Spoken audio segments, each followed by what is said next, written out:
Good afternoon. My name is Joel Glassman.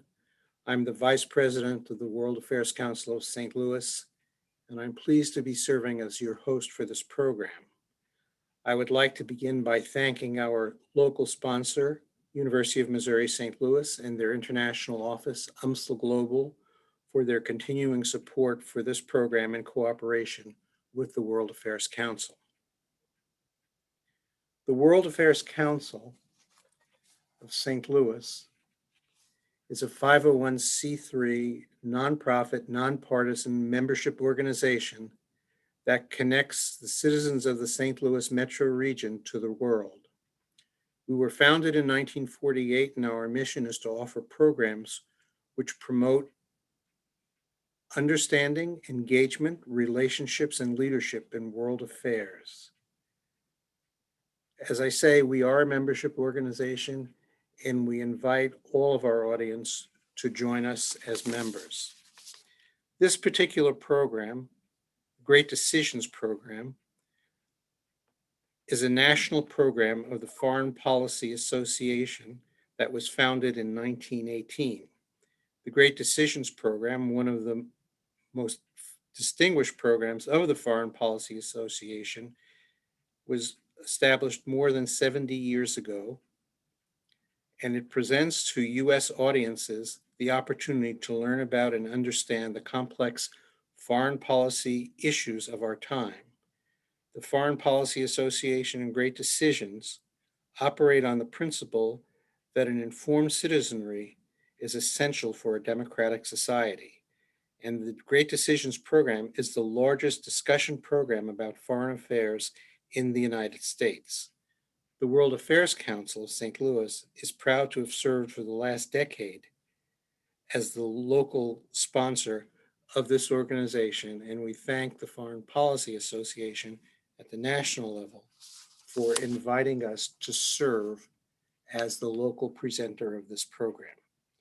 Today's program will begin with an introduction of about 5 to 6 minutes of a video produced by the Foreign Policy Association that will introduce our topic. We will then have a lecture by an expert, Captain Henry Stephenson, who I will introduce just before he speaks. Then we will have a question and answer session with Captain Henry Stephenson. And finally, we will watch the rest of the video that has been produced by the Foreign Policy Association. Thank you. We're about to begin our program. Bob, would you please preview the video?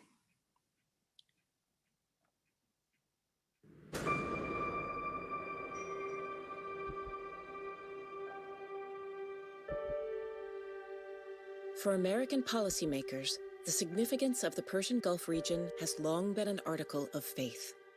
America and the world must defend and preserve the vital interests that are at stake for America in the Persian Gulf. Is a fundamental tenet of American foreign policy. But as oil prices fall and fatigue mounts from 2 decades of war, some experts are reevaluating long-held assumptions about the Middle East.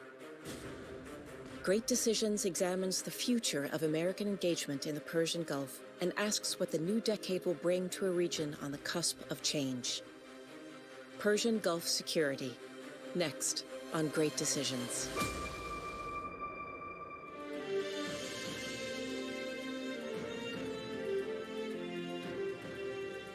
Great Decisions is produced by the Foreign Policy Association in association with Thomson Reuters. Funding for Great Decisions is provided by the Herford Foundation, PricewaterhouseCoopers LLP, and the Nelson B. Delavan Foundation.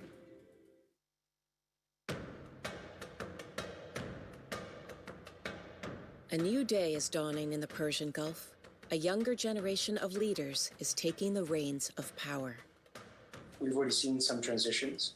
In Qatar, for example, the current emir is in his 30s, I think probably borderline 40 now. There are some other parts of the Gulf. Oman, for example, Sultan Qaboos passed away in late 2019. The new Sultan has taken over. Mohammed bin Salman is a young leader. He just turned 35. He's the Crown Prince of Saudi Arabia, and Mohammed bin Zayed, the Crown Prince of Abu Dhabi. He's also the de facto ruler of the United Arab Emirates. Mohammed bin Zayed has been around for a while. Mohammed bin Salman and Mohammed bin Zayed are two of the most powerful players in the Gulf region. They're relatively young compared to historically what the leaders were. In recent years, the Persian Gulf monarchies have become more assertive in their foreign policies. And now we've seen the political ambitions that has caused the UAE to get itself involved in all kinds of wars and military interventions in Syria, to Libya, to Yemen, all of them with disastrous effects. Mohammed bin Salman also went on military adventures, namely in Yemen. This is definitely a new approach to diplomacy by these two countries. More assertive, more militaristic, more bullish, but it doesn't always pay off, and it has come with a great toll for the people on the ground. They're destroying one of the most important, if you like, regional cooperation bodies, which is the GCC, the Gulf Cooperation Council. As much as we want to believe them and to believe their visions, the reality on the ground does not support that. The newfound boldness of the Persian Gulf monarchies comes at a time when successive U.S. presidents have talked about scaling back American military commitments in the region. Today, I can report that, as promised, the rest of our troops in Iraq will come home by the end of the year. Tens of thousands of them will pack up their gear and board convoys for the journey home. As a candidate for president, I loudly pledged a new approach. Great nations do not fight endless wars. It's long past time we end the forever wars, which have cost us untold blood and treasure. The US has long had a goal of reducing its force presence in the Gulf to a minimum that is compatible with a projection of US interests. But as long as the US continues to see a threat to its own regional interests from Iran and potentially from adversaries like Russia and China, there will be a case for maintaining US basing and a minimal level of US forces in the Gulf. Now, after decades of protracted engagement, experts and policymakers are wondering whether it is time for the United States to reconsider its role in the Persian Gulf. Today, the United States spends about 20 times as much money on military programming as we do on all other forms of foreign assistance. That doesn't make sense, and we've got to start thinking about our ability to project influence in the Middle East through something other than a simple military prism. I think there is a need for a paradigm shift in the way that the United States has been managing its relationship with the region and its involvement in the region. It has to live up to those principles that built the United States the power that it is. I see Saudi Arabia and Iran as equally responsible for the abyss that the region finds itself in. They have both played a very destructive role over the last 40 years. It is worth taking that into consideration when devising American policy for the region. I think it's very important to recognize that a military disengagement from the Middle East and an end to our endless wars and our endless military presence in no way, shape, or form signals an end of actual engagement. It is long overdue for the United States to reassess its policy towards the Middle East in general, but the Persian Gulf in particular.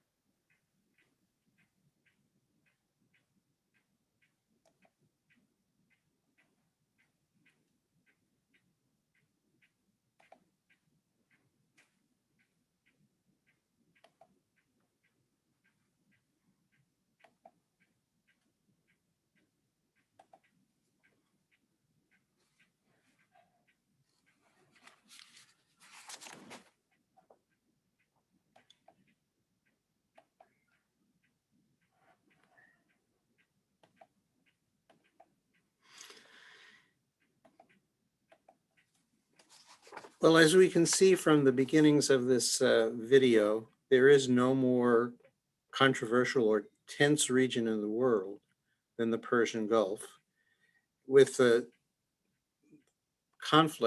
ongoing conflict between Saudi Arabia and Iran as the primary source of that conflict. We're very fortunate today to have an expert to bring us up to date on the many issues in the Persian Gulf arena. Our speaker is Captain Henry Stephenson, now retired from the U.S. Navy. Captain Stephenson, before his retirement, served as the Director of Intelligence and the Commanding Officer of the Navy Element for U.S. Transportation Command at Scott Air Force Base. He graduated with distinction from the U.S. Naval Academy in 1995 and was commissioned as an intelligence officer. He also holds a master's degree from the Naval Postgraduate School in National Security Affairs.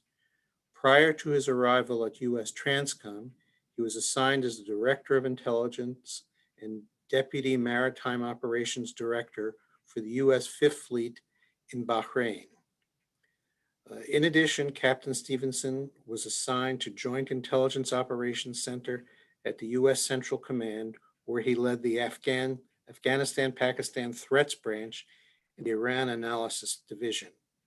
He completed a deployment as Senior Intelligence Analyst to the Combined Joint Intelligence Operations Center in Kabul, Afghanistan.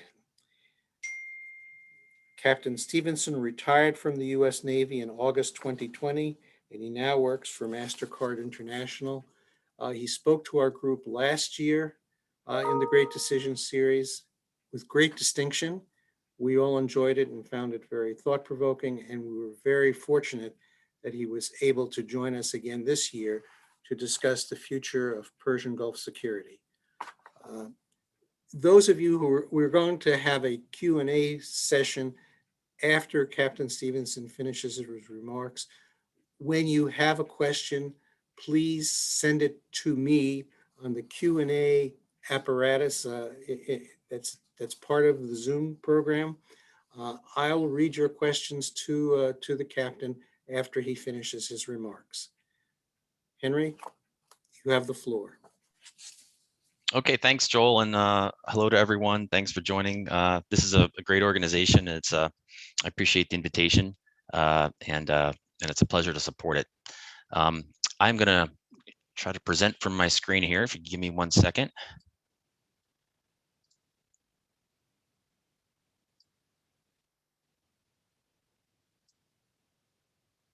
Joel, can you confirm you can see those slides?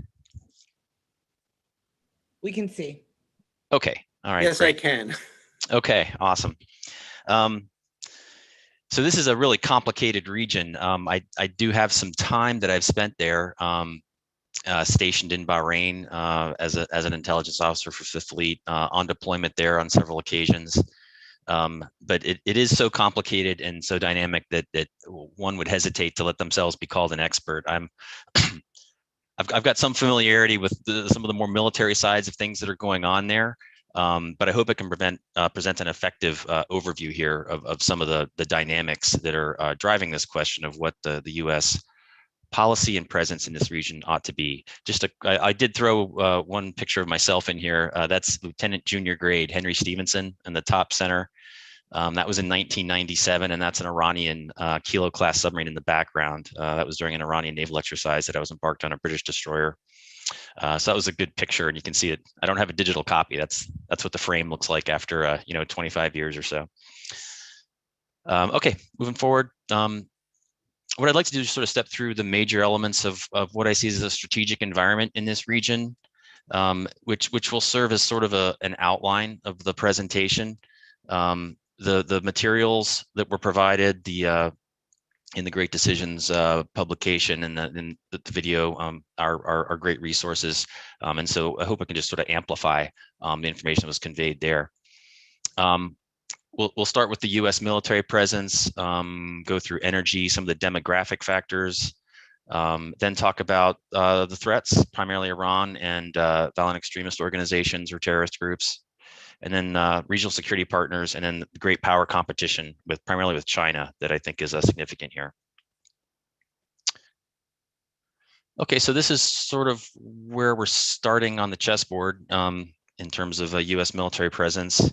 The most recent graphic here I could find was, I believe, from 2020 mid-year or so, and I had to make a little manual annotations here to bring it up to date. So just stepping through this really briefly, the major concentrations of personnel are actually all on the Gulf itself. 13,000 in Kuwait, mostly Army-oriented, supporting logistics and operations primarily into Iraq and Syria. Bahrain, 7,000, that's mostly a naval presence. And I think that's broadly defined. I think that includes probably contractors and maybe even dependents as well. But that is the headquarters of the U.S. Fifth Fleet there. Qatar, 13,000. Vast majority of that is the major air base that we have at Ayudid, where there's a lot of aircraft assigned. There's rotational deployments of fighters and bombers, as well as refueling aircraft that support CENTCOM air operations basically throughout the theater. Also a pretty major base, Al Dhafra in UAE, where forces are also there. In terms of the combat theaters, you have 2,500, I believe, is the residual footprint in Afghanistan. Those are more counterterrorism forces and training and support rather than boots on the ground in the field. 2,500 in Iraq, sort of in a similar capacity. You have the residual 700 in Syria, with the remaining mission for ISIS, the campaign against ISIS there, and then supporting forces for that in Jordan, and also mainly logistics oriented, some operational forces in Saudi Arabia. So that's sort of the snapshot of what our posture looks like now. So all totaled, I know 50,000 or so, maybe a little more. And when you add in the deployed forces that come through here, particularly the naval forces, every carrier strike group that comes in brings 6,000 or so people. It's quite a commitment, and it takes a lot of resources to sustain it. It takes a lot of readiness out of the force to sustain this presence. And so the main question is, what do we get out of it, and do we need to adjust our posture going forward? Energy. So yeah, energy. Again, there's a lot going on in this region. It's not just about the oil, but in terms of global economics, this is sort of the top of the list. We'll do a quick quiz here, so you can name the world's top 3 oil producers. I guess I can't see anyone raise their hand or anything, but think through what those might be. The U.S. is actually number 1. Followed by Russia and Saudi Arabia. These are figures from, I believe, between 2018, 2019. Oil exporters. What do you think number 1 is? I think most of us would get this. It is Saudi Arabia. They produce a lot and don't use a lot. U.S. is actually number 4 in the world on oil exports, which is interesting. Oil importers. Most significant one there is China, with U.S. closely behind. These tables are interesting to me because they show sort of an interesting dynamic going on, and you can see it depicted on the map below, which is that a couple things. The major flow of fossil fuel energy from the Middle East now is towards Asia, specifically China. I believe China is reliant on about 40% of its fossil fuels it gets from the Middle East, which you can see depicted there. Virtually all of that goes through the Strait of Hormuz.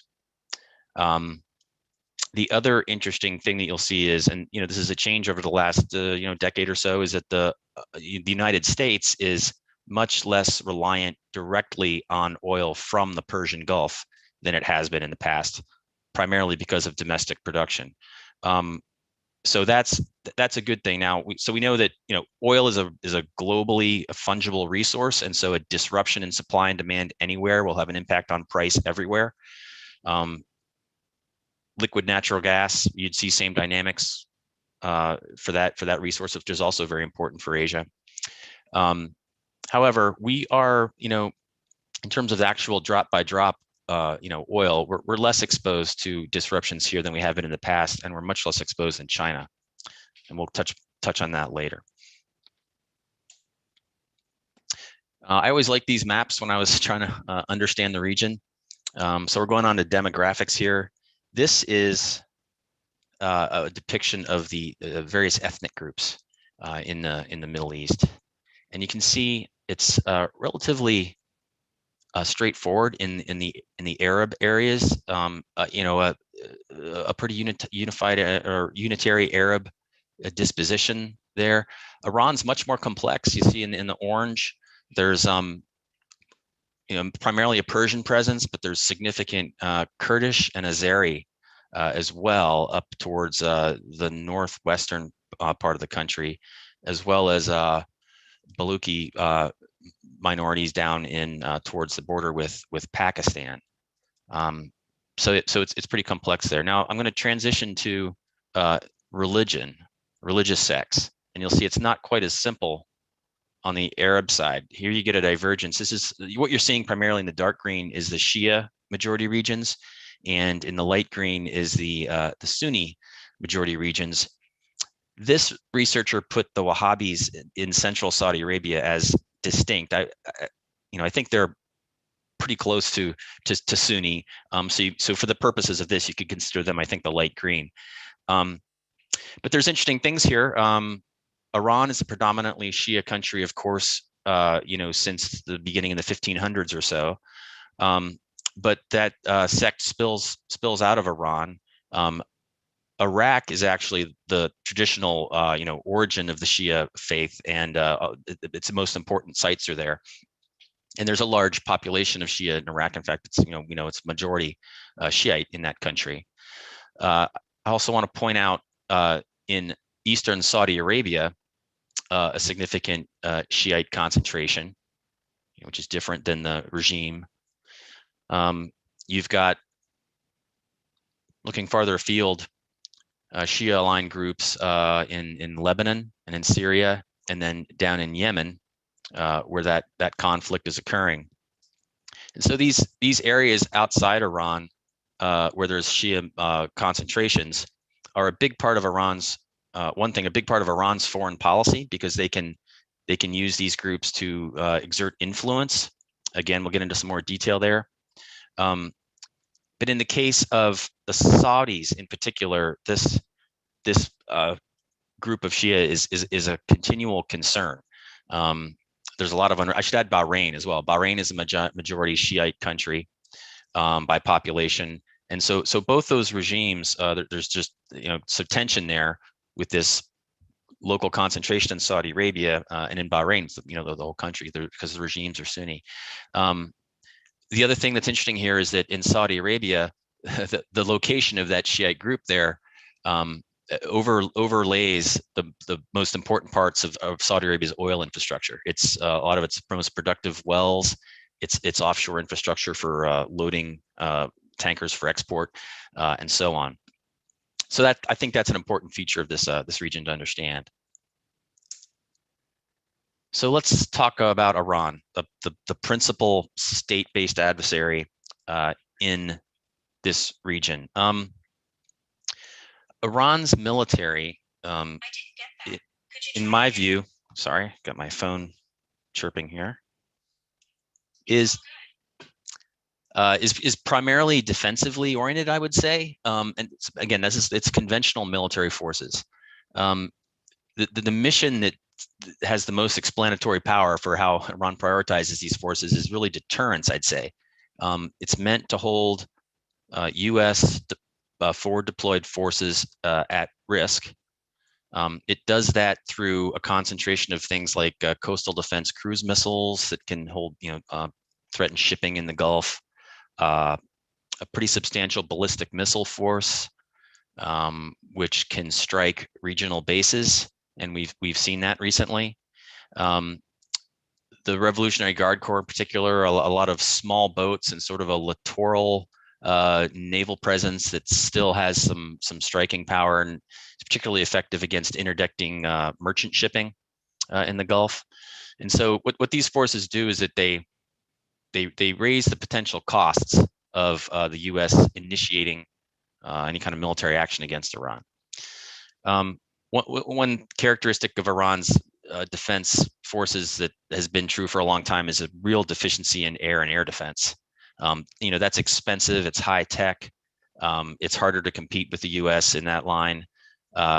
If you don't have, in modern conflict, if you don't have the ability to contest your adversary's air superiority, you're not going to win a conventional conflict.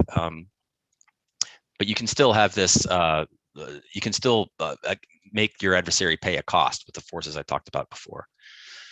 That said, I think Iran's military is growing in capability in things like precision strike, intelligence and reconnaissance. We've seen sort of a democratization of this capability. It used to be sort of unique to the US, but it's proliferating a lot more among lower tier powers, and also even non-state actors can bring some of these capabilities to bear. Okay, so then breaking from the conventional forces to Iran's unconventional forces, the most, I would say, offensive, quote unquote, capability Iran has to threaten the region is with its proxy forces. You'll hear this called the Iranian Threat Network sometimes, and that is managed primarily by the Revolutionary Guard Corps Quds Force.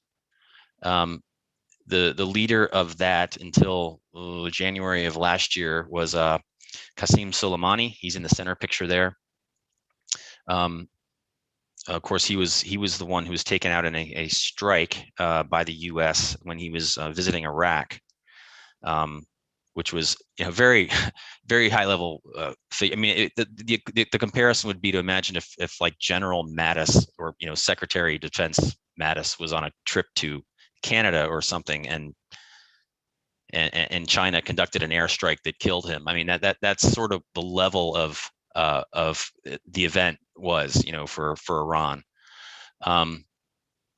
So the Quds Force, the way they operate is they support and have close relationships with a lot of these primarily Shia-based groups. They provide weapons, training, tactics, other kinds of logistical support. So that's what gives Iran influence through the Lebanese Hezbollah in Lebanon and Syria, the Houthi forces in Yemen. It's not as explicit in their support to opposition groups in Saudi Arabia, but the relationships are there, and in Bahrain as well. And then in Iraq, you have a kind of a different situation. Iran's influence is so in the open in Iraq through its relationships with Shia militia groups that again are formally part of Iraq's security organization, right? These militia groups like Capt, Hezbollah, others it's just so out in the open that it's it's just a different dynamic with Iraq and a relationship with Iran there. Iraq, of course, being on the border with Iran, so it's different. But again, point is that it's a significant influence Iran has in Iraq as well.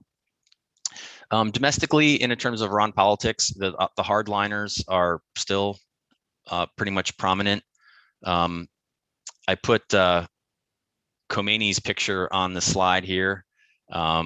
Khamenei, the current supreme leader, is a much less impressive figure, but he's been around for 30 years or so, and but he's getting old, reportedly in not good health, and so there could be a new supreme leader soon.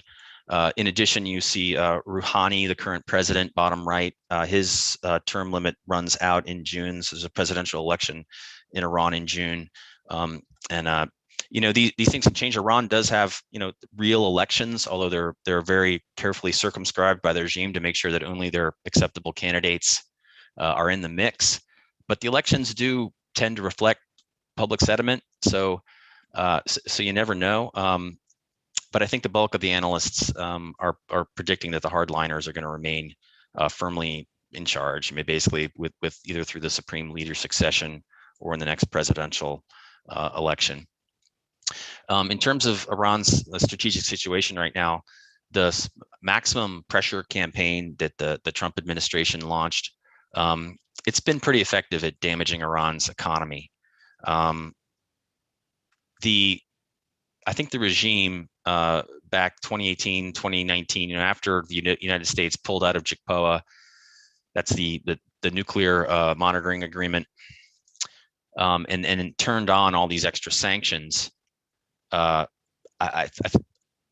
sense was the regime kind of recognized that it was in a sort of a dead end situation, that was unsustainable, and I think it created in them a willingness to take risky actions to try to shake up the situation, in the hope that even if there was a U.S. military response in there somewhere, that it would disrupt the status quo enough that in the reconstitution of a peace, the reestablishments of deterrence, that they'd be in a sort of a better situation than they are now. And so we saw some interesting events in 2019. We saw Iranian attacks on oil tankers in the Arabian Sea and off Fujairah in Oman, is at Anchorage. Fujairah, UAE. That's different. Iran, hasn't done a lot of that in the past, especially with traffic, right there in the immediate region. We also saw Iran shoot down a U.S. UAV in last year as well. And so with all these, again, Iran is trying to draw attention to the situation and hopefully get some sort of resolution that puts it in a better situation. It didn't work. The U.S. response to those actions was actually very, very restrained. You saw it come to, even probably the most significant event was the strike by Iran into Saudi Arabia in September of 2019, striking a major Saudi oil facility. And here, again, that was an example of some of this employment of precision strike capability that we saw with things like weaponized UAVs and some cruise missiles involved in that attack. I'd also mention that following the strike on Soleimani in January, there was an Iranian military response, a ballistic missile strike into U.S. bases in Iraq that was pretty well executed, showed a resolve on the Iranian side, but was still restrained. It wasn't, we don't believe, intended to cause a high amount of casualties. It was just basically designed to show that Iran was willing to respond in some fashion and had the capability to do so. Current events, I believe just on Tuesday, there was reported progress on negotiations in Vienna between the reestablishment of the nuclear agreement, JCPOA. Iran has been putting mixed messages out on this. They've sort of been moving the goalposts on what they need to see to move forward with it. Part of this could be internal domestic Iranian politics, where they don't want to hand moderates like Rouhani a victory before the presidential election in June, and then maybe they want to kind of get through that before they re-enter into it. But there are divergent opinions in Iran, certainly on the wisdom of this agreement, with basically the moderates supporting engagement and willing to have limitations on the nuclear program to ease sanctions. But you've got the hardliners who generally want to sort of maintain a defiant and independent stance.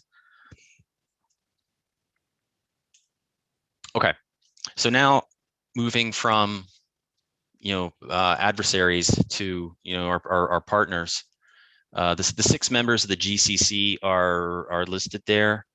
They're all different. They're all majority Arab, but we have we have good relations with these countries.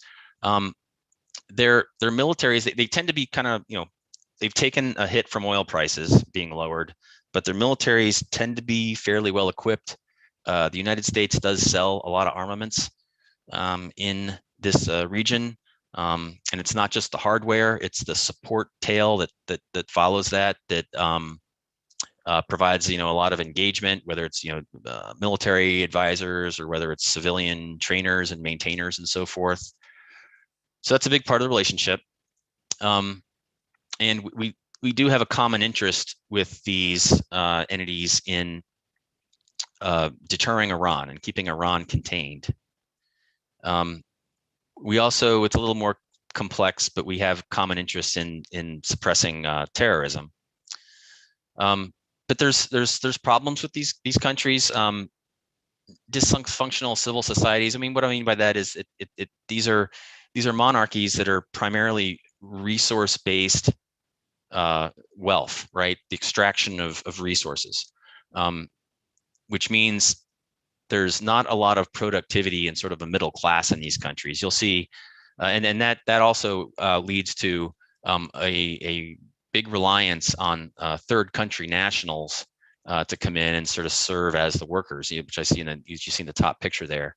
I mean, the classic example of this is if you travel in this region, you're likely to have your passport stamped by an Arab, who's a citizen of the country and is being paid to work that job. And there's a lot of folks in that situation that there's a lot of job creation, right, to try to give these employment chances to the populations. But then once you go into the country, when you order coffee at a Starbucks stand or something, it's probably going to be served by a third country national, maybe Southeast Asian, maybe Indian. And then if you go to the construction site across the street from your hotel, it is without a doubt going to be manned by probably South Asians, Indians, Pakistanis, and so forth. There's also reliance on South Asia for security services, security forces. These countries have recently kind of tried to build up their domestic manning of their militaries with their own citizens, but particularly when it comes to sort of like internal regime security, there's a reliance on these third countries. And there's in the Yemen conflict, there's another great example where the combatants for the Arab side, to a large extent, are either recruited local militias from Yemen or Sudanese mercenaries actually happen to be a big part of that force as well. So that's sort of how these countries are configured, and that goes back up to the military situation where, despite some good equipment, there's not a very rich operational culture in these militaries. In other words, the routine of maintaining a forward deployed presence. There's involvement in exercises. There's all kinds of bilateral and multilateral exercises going on all the time, but you don't see the sort of presence on the line day to day in routine, regular military operations that the United States Navy and Air Force does when we're deployed there. Now that's been offset a little bit by the war in Yemen. I mean, for all we can criticize about that conflict, the Saudis and the Emiratis in particular have gained some operational experience from those conflicts, but that's still something they need to improve on. So these countries are all members of the Gulf Coordination Council, the GCC. This is it's a significant organization, but people shouldn't mistake it for a security organization. So there's no operational headquarters, or there's no joint or combined command that is taking forces from these countries and having them do something, some military mission in some sort of a multilateral manner. The organization's been weakened recently, of course, by the rift between Saudi Arabia and Qatar. Actually, it was the Arab Quartet, really, but it was led by Saudi Arabia, breaking with the regime in Qatar over perceptions that the Qataris were more sympathetic to Iran, and particularly the Islamic Brotherhood, and with links to more support for terrorism. So that rift, I think, is beginning to maybe heal itself, but it did sort of weaken the Arab countries as a unit, and it did benefit Iran, precisely because of that. Okay. Last main topic is the great power competition aspect of this. We could talk about Russia. Russia does not have a very significant presence in the Persian Gulf. I want to focus mainly on China. As we mentioned before, China's reliance on fossil fuels from the Gulf is a big strategic vulnerability for Beijing. It's something the regime in China is concerned about, and it is definitely a driver of what we see China doing in the region. Now, from the perspective of the Gulf monarchies, they're probably more receptive to Chinese engagement in the region than they have been in the past. I think the primary reason for that is perception by these Gulf countries that the U.S. wants to disengage, and might not be as robust a partner as we have been in the past. And so they see engagement with China as sort of a hedge against that. And China has, I think, done okay here with I think, a pretty well-conceived strategy in the Gulf, showing balance and restraint. China doesn't choose sides in the Arab-Iranian tensions. It has engagement with both, and that allows both the Arabs and the Iranians to have good relations with China. Its engagement in the region is mainly economic, not military. So we see occasional deployments there and occasional involvement in these, exercises here and there with Iran. But it's not military engagement primarily. It's mostly development. And so, consistent with that, China is not challenging U.S. leadership in Gulf security directly. They're not trying to replace, U.S. Fifth Fleet with Chinese Fifth Fleet. And there has been, discussion. You consider that to a certain extent, is that freeloading? Is the United States paying to provide security in a region which accrues more to the benefit of China than to us? It's an interesting question. I think that's oversimplified, but it's interesting.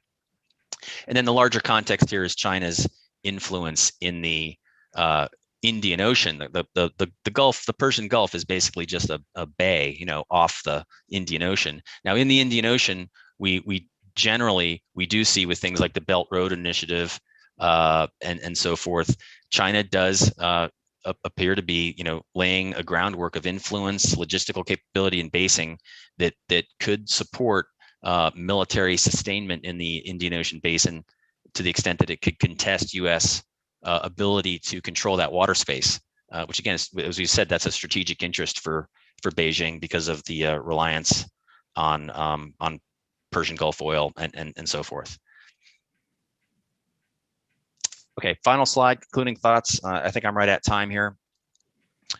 These are mostly personal opinions. Persian Gulf is important for the U.S.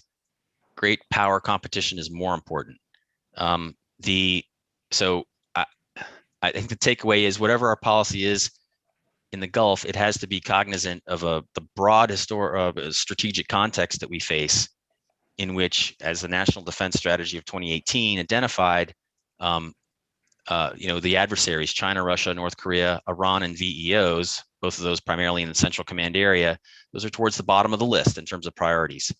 And I think that the amount of U.S. presence we see in this region from the United States is still a bit disproportionate to the priorities that the National Defense Strategy lays out. Persian Gulf security, I think we have to keep in mind, from what? Like, what are we protecting the Persian Gulf from? Again, if Iran's strategic disposition in the Gulf militarily is primarily deterrence, what are we protecting the region from, really? I think a lot of people wonder this. And it's also a little bit, maybe ironically, that our robust military presence, having forces present in that maritime space every single day, every single Straits transit, and with Iranian forces in such close proximity in that tight geographic space, our presence creates a risk of inadvertent conflict at any time, which could be potentially very expensive. Something to consider. And then finally, is rapprochement with Iran feasible? I think it is. I mean, it's a tough challenge, but I don't see U.S. and Iran being sort of geopolitically predisposed to conflict or to tension the same way, say, Germany is always going to have a tense relationship with Russia, right? The relationship between the two countries, I mean, there's substantial disagreements, obviously, but there's been sort of a tragedy of events and domestic politics that have snuffed out past efforts to try to bring these countries back together. If we were going to have a more relationship with Iran that was closer, Iran would have to temper its external behavior. Domestic politics of both sides would have to be amenable to it, and we'd need the buy-in of our Arab and Israeli partners, because we wouldn't want to sacrifice those relationships on the chance of improving relationships with Iran. It would have to be a group effort. I don't think you'll see a lot of professional policy analysts talk about this. Again, that's just a personal opinion, but having spent so much of my military career staring across the Gulf at Iran, you do start to wonder, is a better future available? And so with that, I think just a couple minutes over. Joel, I guess Thank over you for very questions. much. Appreciate it. Good start. We have some questions. If you want to ask a question, and we hope you do, please send it to the Q&A function on the Zoom. I'll be reading that and asking Captain Stephenson. First question, of course, that several people have already raised, including myself, is do we have any potential for reduction, the reduction in tension that you were referring to at the end of your remarks, as a result of the reduced importance of Middle East oil? If Saudi Arabia and Iran are both less reduced in importance because of reduced global reliance on petroleum, would that in any way contribute to an amelioration of conflict in the region? I think it definitely gives the U.S. a little more freedom of action, a little more of a capability to accept some risk in pursuing a different strategy. So, you know, a spike in oil prices because of some sort of conflict erupting in the Gulf isn't going to be any good for anyone. It's going to be it's going to be worse for our Asian partners than it would be for us. But I've always thought that the risk of an energy crisis because of conflict in the Gulf has always been maybe a little bit overstated. I mean, for one thing, Iran's ability to shut down the Strait of Hormuz, it's much more valuable to them as a latent threat than as an actual action. I mean, Iran exports oil to the extent they do through the Gulf as well. There's going to be a lot of collateral damage from doing something like that. And it's also interesting that the last time that we did have a conflict that really shut down oil movements, it didn't shut it down, it restricted it. It was a tanker war in the 1980s. That was an offshoot of the Iran-Iraq war. Hundreds of tankers damaged, several sunk. You remember this is when the U.S. Navy took upon escorting Kuwaiti tankers. This was when the Stark happened, the attack on the USS Stark and so on.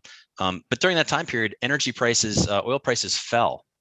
The shipping industry around this oil, it's such a lucrative thing to do, and it's such a robust industry that the oil kept going. Insurance rates went up, and I mean there were casualties, there was damage, but global demand factors had more to do with the price of oil than tankers being attacked in the Gulf. So yeah, it's a good thing that U.S. is less directly reliant on this oil from the Gulf, but it's and I think it does give us some more flexibility to pursue some different options. Well, we have another question concerning China's greater dependence on imported oil than, well, let's say the United States. Does this give the U.S. An incentive or a disincentive to encourage stability in the region?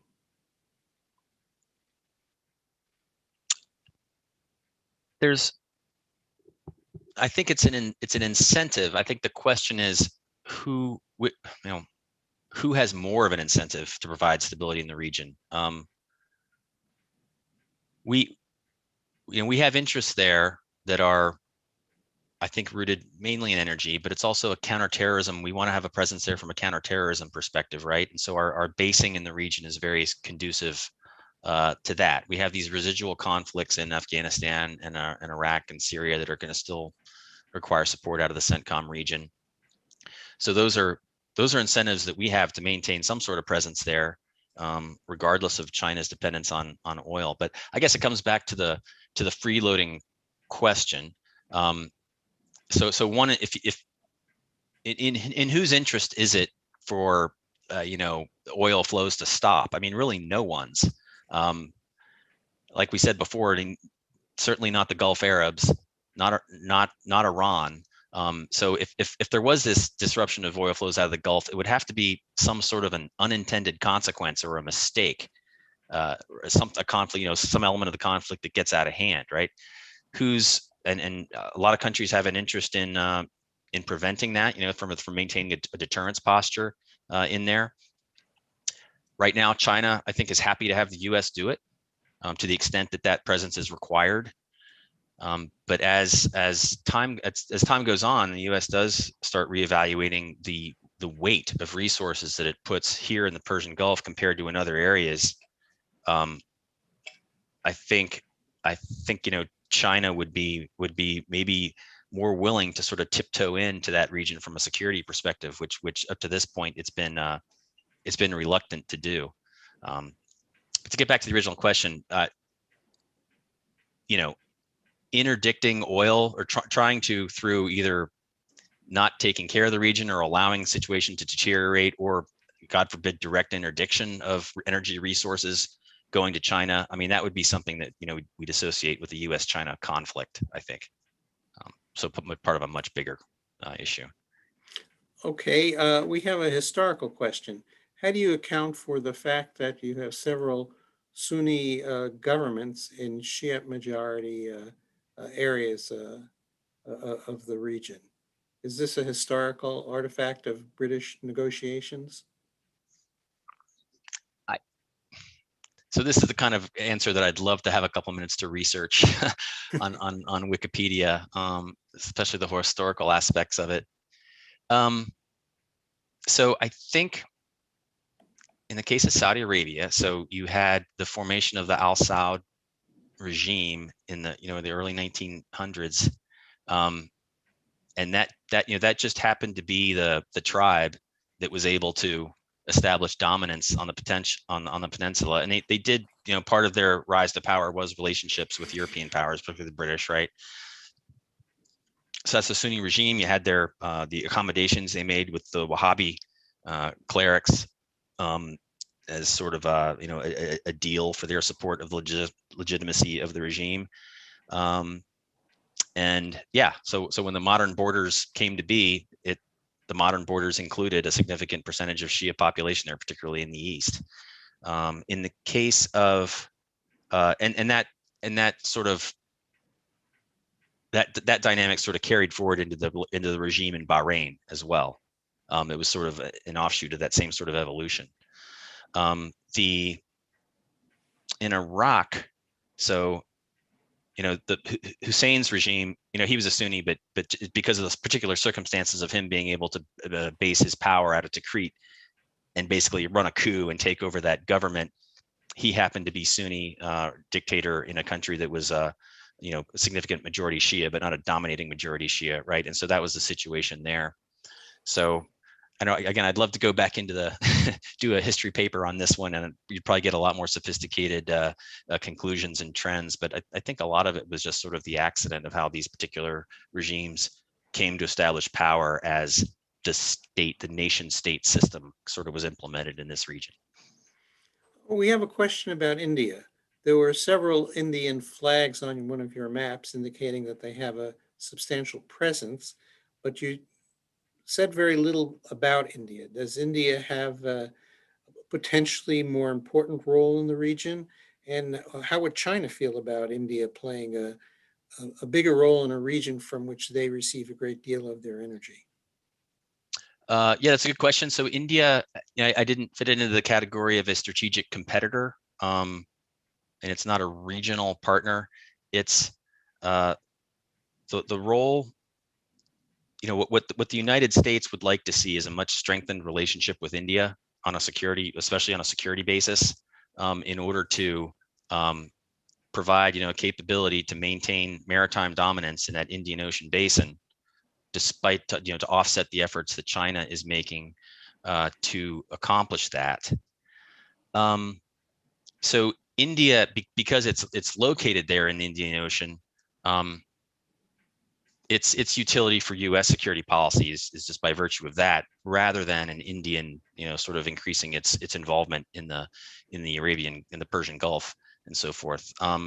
Iran has, or India has actually a decent relationship with Iran, so it could maybe to a certain extent be an interlocutor. It supports Iran in the development of the Chabahar port, which is happening on Iran's southern coast on the Arabian Sea. But I think India has been a little bit like China in that it's reluctant to get involved directly in security in the Gulf or any significant involvement in these regional conflicts. And a lot of that, I think, goes back to India's sort of strategic culture as sort of a neutral third party in these great power competitions. That's one of the obstacles the U.S. has to face as we try to, frankly, harness the potential power of the world's largest democracy in a key part of the world to be part of a stable security posture in that region. You mentioned a major agreement between Iran and China in your remarks, but you didn't say anything about the U.S. Response or attitude towards that. Do you have any sense of how the U.S. feels? Is this going to enhance stability, or is it going to decrease U.S. influence in the area? So just make sure I understand the question. It was an agreement between China and Iran? Yes. Okay, I might need another memory jog on what I mentioned there. Well, this comes from a question from one of our audience members. A massive deal between China and Iran recently for trade and development. Yeah, I'm not maybe up to speed on all the current events. I'm not aware of what that particular deal was. I would say that just in general, I mean, China is a consumer of Iran's oil. I mean, that trade is still constrained a bit by sanctions and so forth. But the thing about China's policy again is they're engaging. I mean, they're developing and making trade agreements and investing in infrastructure all over the place without a lot of interest or regard for a country's internal, domestic situation, and not a lot of questions about human rights or anything like that. And so that's just a part of this strategic shift we're seeing with China's rise. And the U.S. reaction to it is, yeah, that's sort of what we're talking about, right? Like in this region, what should our reaction be? Should that sort of drive a change in our approach, a modification of our security posture? Should we try to match what China's doing and sort of having a less military and a more economic and diplomatic engagement with these countries? Or should we hold on tighter to the military presence that we have there, right, as sort of an asymmetric offset? Okay. This was a 25-year agreement. Apparently, the question asker has amplified his original question by saying it was a 25-year agreement. Does this undermine U.S. sanctions for Iran, towards Iran? It can. I mean, it can. And again, this is another complex topic, but if China has enough influence that it can do business with Iran, if it wants to. When there's third parties that get involved, the U.S. still dominates sort of the international financial system, right? And still there's still risk, and there's still a cost of business, a cost of doing business with Iran because of those sanctions. But I think that is one potential risk that the U.S. has to look at over time, is the effectiveness of our sanctions becoming less over time as China becomes more and more willing to incur those risks to develop the relationship, especially in sort of our current approach to Iran is with these sanctions are pretty much, I don't know, that's the extent of our policy against Iran, is these economic sanctions, right? And so if those become watered down over time, more leaky, right? We might need to come up with different aspects of a policy to achieve the same sort of deterrence effect. Okay, let me, last question. Do you have any projection of what will happen as the US and Iran begin talking to each other? Obviously, that's going to happen. It may not be easy, you said that, but can you project any outcomes in terms of the willingness of, let's say, both parties to make concessions to the other? So unfortunately, I guess I'd still be a pessimist on this. I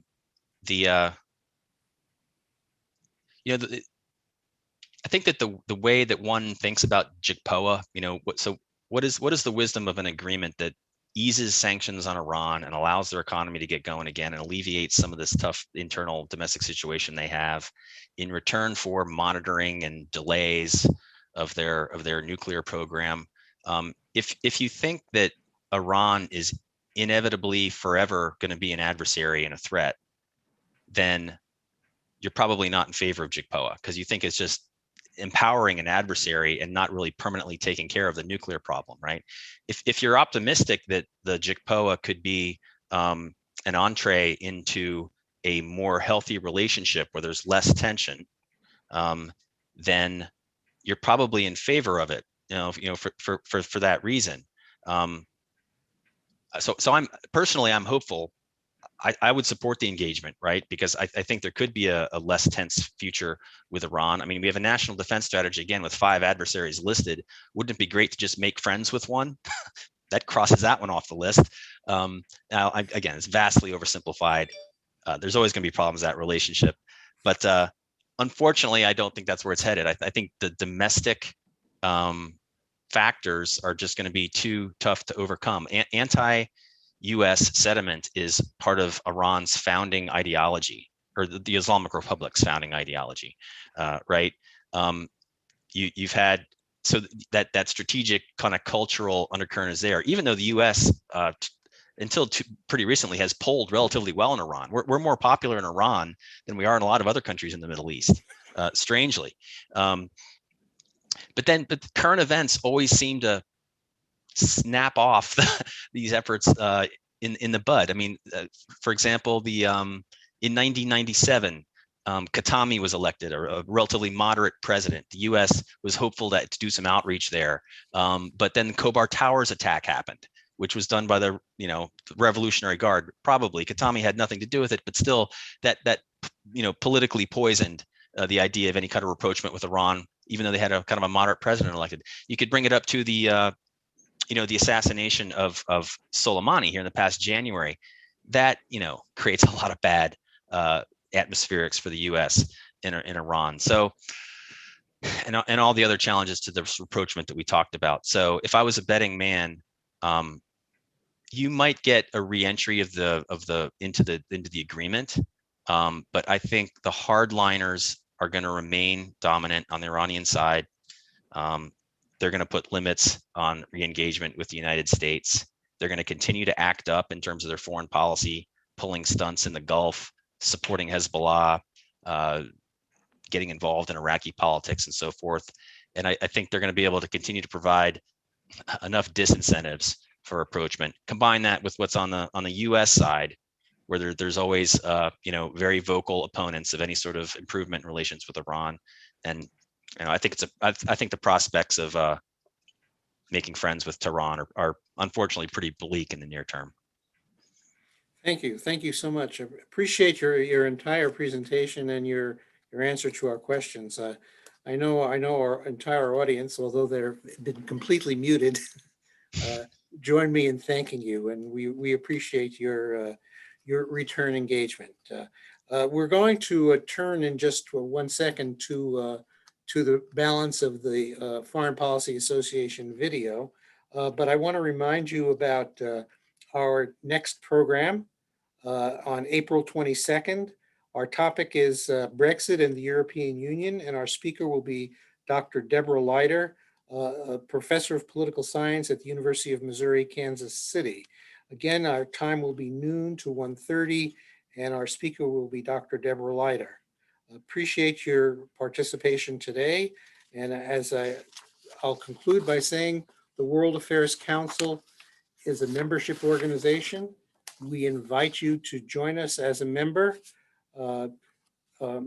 One of our student assistants has entered in the chat box the web address for those of you who would like to consider membership. We certainly hope you will.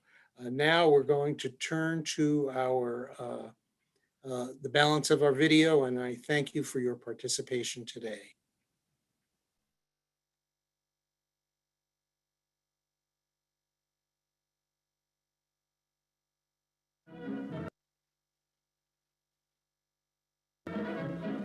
Thanks to the joint efforts of British, American, and Arab workers, many years of unceasing labor have begun to reap a rich reward.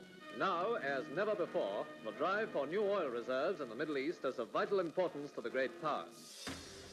In February 1945, Franklin Roosevelt made a detour on his way home from the Yalta Conference. As World War II drew to a close, Roosevelt was already focused on what he believed would be one of the key issues of the post-war era: the U.S. relationship with Saudi Arabia. The meeting between Roosevelt and Ibn Saud was extremely important because, above all, it was symbolic. Tying the United States to Saudi Arabia, the U.S. became the protector that can actually protect the oil fields. When you look back at the historical records and the notes taken at the meeting, they, as far as we can tell, spoke about oil very little. And in fact, the U.S. relationship with Saudi Arabia did not become nearly as robust as it is today until the late 1960s, even early 1970s. In response to U.S. support for Israel in the 1973 Arab-Israeli War, Arab countries instituted an oil embargo, briefly disrupting the free flow of oil from the region. The 1973 oil crisis changed, I think, the view of the US in terms of the Gulf parties becoming more assertive. People suddenly became aware that the Middle East and the Gulf itself were no longer countries that could be dictated to in terms of what to do. Failure to end the embargo in a reasonable time would be highly inappropriate and would raise serious questions of confidence in our mind with respect to the Arab nations with whom we have dealt on this issue.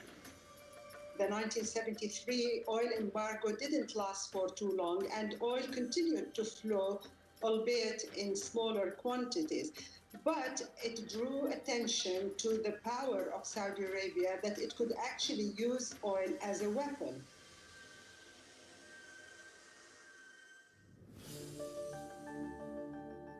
Before the U.S.-led invasion of Iraq in 2003, many critics accused the government of waging a war for oil.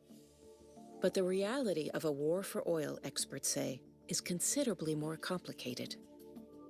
In the case of the 2003 Iraq War, we're still scratching our heads trying to figure out what this war was really about. Americans suspected that oil was the motivation, but we actually don't have any evidence of that. So there are definitely limits in the understanding of Americans for why the United States government uses military force to defend oil and when it's likely to do it. Oil is so essential still, unfortunately, to the international economy, and we are part of that international economy. Even if we don't need that particular oil, it's going to affect other economies and therefore affect our economy. After a period of high prices, the price of oil has fallen dramatically in recent years. Oil price is a global phenomenon associated with supply and demand. There's a lot more suppliers on the market, so naturally speaking, the prices will be lower. On the supply side, you had all of a sudden in mid-2014, U.S. shale oil and gas production, particularly in the Permian Basin in Midland, Texas, skyrocketing. That glut in supply also contributed to a downturn in price. Although we have growing demand from China and India, we also have more energy efficiency taking hold, particularly in Europe and also in the US. The result has been lower oil prices. The question is whether we return to the past 2 decades period of elevated prices at any point in time, or whether we go back to sort of a pre-2000 range of prices. Economic planners in the Persian Gulf have long recognized the need to prepare for the day when oil is no longer a valuable commodity. But putting their plans into action has been easier said than done. We continue our efforts to diversify our income source by enlarging the circle of those investing in our assets.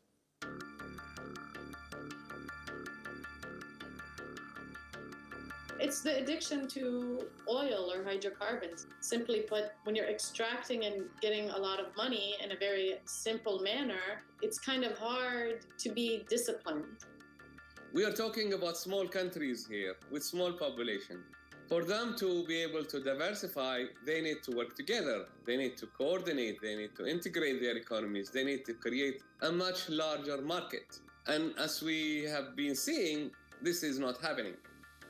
There's just been this assumption that the leaders within these countries would take care of their people, and that relationship has manifested as a strong civil service body generating employment across the board, very generous packages. The revenues associated with fossil fuels have been able to power that. There's quite a lot of disparity between the various Gulf states.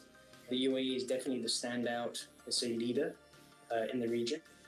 But Saudi Arabia's critical mass, the sheer size of their economy and their population, also gives them a decisive advantage. Experts acknowledge that a decline in oil revenues will force the Persian Gulf monarchies to reevaluate their spending priorities. Questions may be raised as to why there's so much money being spent abroad when people within Saudi Arabia are feeling the backlash of increased taxes and fees, of job cuts, of struggling to make ends meet.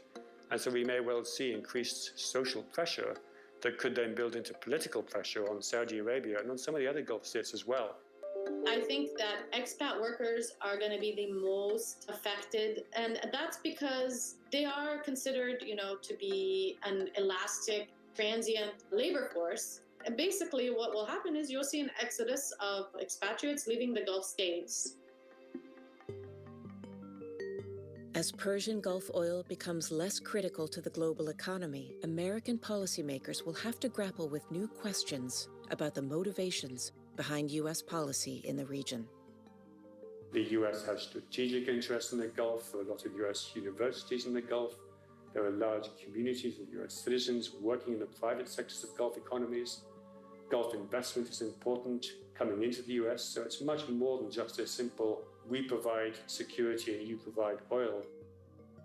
It's not only about the oil, it's the purchasing of defense equipment and weapons are a large part of U.S. Gulf ties. Also, the relationship, the business relations, and there are a lot of benefits to being in the region. In the aftermath of the Iranian Revolution and the Soviet invasion of Afghanistan, then President Jimmy Carter made a bold statement of American interests in the Persian Gulf.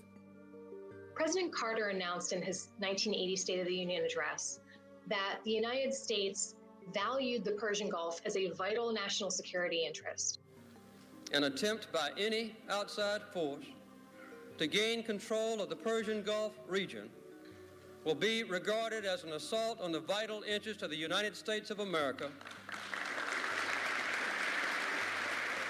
and such an assault will be repelled by any means necessary, including military force. During the 1980s, the U.S. tried to combat Iran by increasing its presence in the Persian Gulf. Iran and the Ayatollah now threaten stability in the region. So we ended up having a greater commitment to the security of the region with the formation of at first the Rapid Deployment Joint Task Force under the Carter administration, and then under the Reagan administration, the creation of the U.S. Central Command. Saudi Arabia is still there after 1979, but Iran is gone, and it's replaced by an anti-American, potentially extreme regime. So the United States turns to Iraq, of all people. We armed Saddam Hussein, and the idea was that by arming Saddam, he could at least contain Iran. In the early morning hours of August 2nd, A powerful Iraqi army invaded its trusting and much weaker neighbor, Kuwait, and moved south to threaten Saudi Arabia. Following the invasion of Kuwait in 1990, the U.S., now the world's lone superpower, guaranteed the security of its allies in the Persian Gulf. I became ambassador to Saudi Arabia in 1989. The war began in 1990. General Schwarzkopf had a plan for the deployment of some 220,000 troops. We worked out terms for their stationing in Saudi Arabia by making them part of my embassy. Up to that point, the United States had only a minimal military presence in the Persian Gulf. The Gulf War was the first real commitment of a large number of troops in the region, and we kept a fairly large presence there, probably in the neighborhood on an average day of 28 to 30,000 U.S. troops. Today, the U.S. maintains permanent military bases throughout the Persian Gulf region. The main support base for the continuing U.S. presence in Iraq and Afghanistan is a Guthrie Air Base at Udeid. There are troops in Kuwait as backup. There's a very active naval presence in the United Arab Emirates, and the Fifth Fleet, reestablished after the war, is based in Bahrain. The numbers vary, but I think it's probably about 50,000. Getting the place where we can stage and have American troops know that they will be safe and secure and able to do the job that they have set out to do and accomplish their mission is a very delicate piece of diplomacy, negotiations, and building strong relationships. They say more war, we say no more. Increasingly, observers wonder how much the U.S. military presence in the Persian Gulf region actually helps to keep Americans safe. There are times that the United States has to use troop presence in order to advance our interests. But what we know in and around the Middle East is that generally U.S. troops are a very bad way to try to solve what are at their foundation political problems. I do think a U.S. military presence, and as one as sizable as necessary, is in our interest because of the capability they provide of having assets forwardly deployed to give us a capability that otherwise might have to come over much longer distances. I've served in 4 combat deployments in this zone over a 20-year period. I cannot stress enough, having combat troops on the ground in the Middle East does not provide stability, and it doesn't give us any strategic capabilities that we don't already have from our overwhelming military capability with global power projection capabilities. Many experts say that an American military retreat from the Persian Gulf would create an opportunity for other powers to assert their influence in the region. Many people believe that we opened the door to Russia having a foothold in the Middle East that it hadn't had for many years. We certainly have seen China play in the region as well. That is a growing concern. If China and Russia want to get involved in the Persian Gulf, have at it, right? That would not necessarily be bad for American interests. The Persian Gulf, as we've noticed, is a place where countries can get into a lot of trouble. It is true that when the US retreats, it creates a vacuum that others can fill. Now, does that mean that the US needs to have troops everywhere? No, but it can be more involved without signaling that it is not interested. I don't know that it's the role of the United States to rid the Middle East of Russian influence or rid the Middle East of Chinese influence. We have to understand as a country that the military and our troop presence is not the only way for us to have influence in that region. China has an enormous amount of influence in the Middle East, and they don't have a single troop there. Recently, Arab monarchies of the Persian Gulf have turned to a partner that would once have been inconceivable: Israel. In the past few years, we've actually seen a real strategic convergence of interest of the oil-producing Arab states in the Gulf, the U.S. and Israel, about how to deal with Iran, which is really quite striking. This is not only a peace between leaders, it's a peace between peoples. Israelis, Emiratis, and Bahrainis are already embracing one another. The UAE and Israel have been working closely together for at least a decade, possibly longer. So the UAE-Israel deal just normalizes, makes more formal, more open, a relationship which has been ongoing for more than 10 years. These type of alliances come and go. 45 years ago, they were the opposite. The Iranians were actually tactically behind the scenes allied with the Israelis against the Arabs. And if the United States promotes that type of a game, the Middle East will always be unstable. In the past few years, a growing chorus of activists has called for the U.S. to stop selling weapons to Saudi Arabia, which has deployed American-made arms against civilians in neighboring Yemen. When I was in Moscow, I met with President Putin and others, and he said to me, look, if you don't want to sell arms to Saudi Arabia, we'd be happy to sell arms to them. So that's a pretty cold-eyed view of dealings in the contemporary age, but it's one reason why a close U.S. relationship with the kingdom remains very important. I don't think U.S. diplomacy, international relationships should be determined by merchants of death in the United States or anywhere else. The Russians are, of course, opportunists. The Chinese, too, will sell weapons, as will virtually everyone. But I don't think that should drive commitments that could result in the death of Americans. At a time when the geopolitics of the Persian Gulf are in a state of flux, some pundits hope the U.S. can play a productive diplomatic role in the troubled region. I think that diplomacy is absolutely critical. It's the world's responsibility to try to bring about peace and security, but the United States has an interest in making sure we're at that table. So whatever resolutions come remain in our national security interest and not just in everybody else's. Having been involved in several of these mediations, I know that it becomes difficult because you are viewed as an outsider.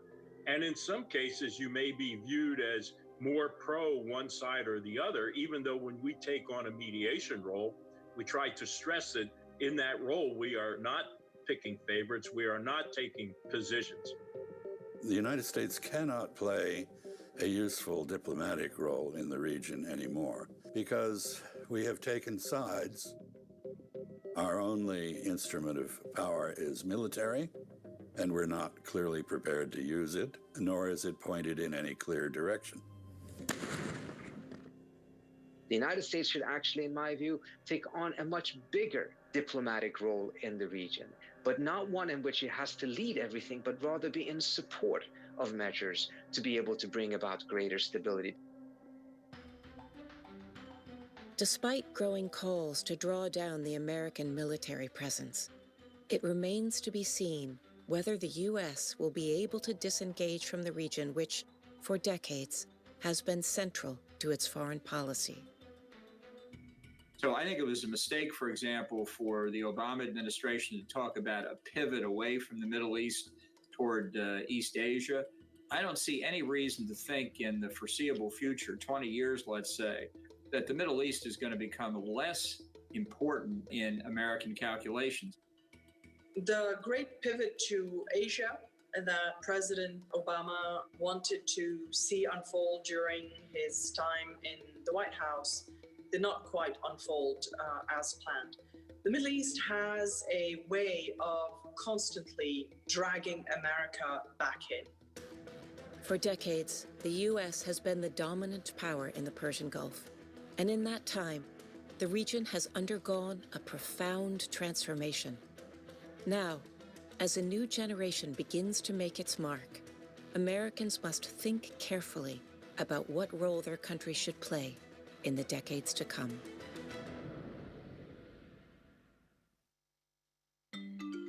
Great Decisions is America's largest discussion program on global affairs. Discussion groups meet online via Zoom and Google Meets, in person at community centers, libraries, places of worship, and homes across the country to discuss global issues with their community.